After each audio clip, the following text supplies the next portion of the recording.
when it comes to Africa, I'm sure many people in this audience will have made the same observations.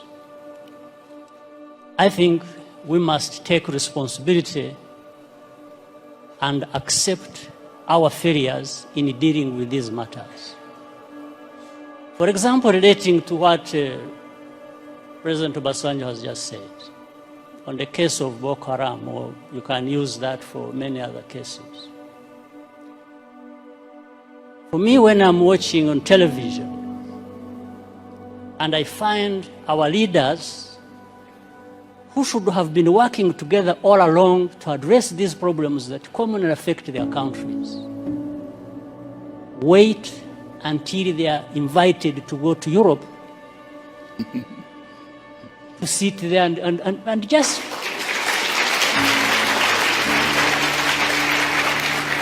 it's like they are made to sit down and address their problems. Why does anybody wait for that? What image does it even give about us, about Africa? In fact, the image it gives is that we are not there to even address these problems.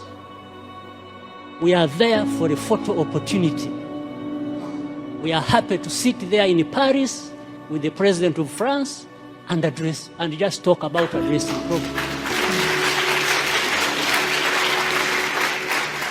It doesn't make sense that our leaders cannot get themselves together to address problems affecting our people. It doesn't make sense. Of course, I'm saying this painfully. On the other hand, that well, I look forward for the time when I can be like the two former presidents. I think they are more free to say things than I. Being where they are and me being where I am. So I tend to remain with some reservations about what I have to say, because, but I think there is that serious problem. African leaders, we don't need to be invited anywhere to go and address our problems without first inviting ourselves to come together to tell each other the actual truth that we must tell each other about our serious problems. So, I mean, again, look at the problem of South Sudan, indeed. The first problem was about this country and the people there wanting to be independent. They got independence. Now that turned into a problem. How? So you have one war being fought, waged to be independent, then you have to fight another when you have achieved independence.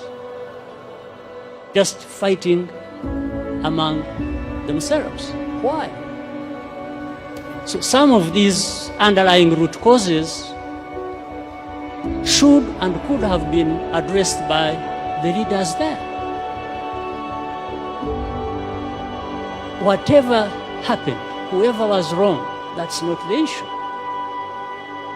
It is still the responsibility of leaders. If they can't resolve the matters themselves, why not? Why not call upon neighbors to say, come and help? We have a problem here. Maybe there is a problem between the president and the vice president.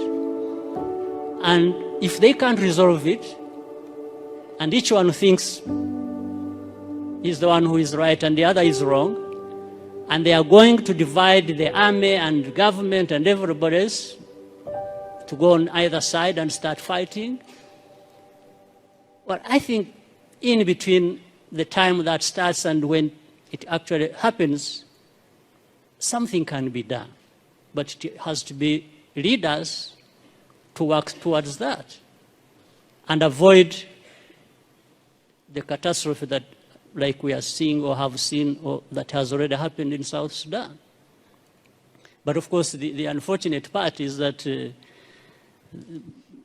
the most majority who suffer are the innocent people who have nothing to do with it.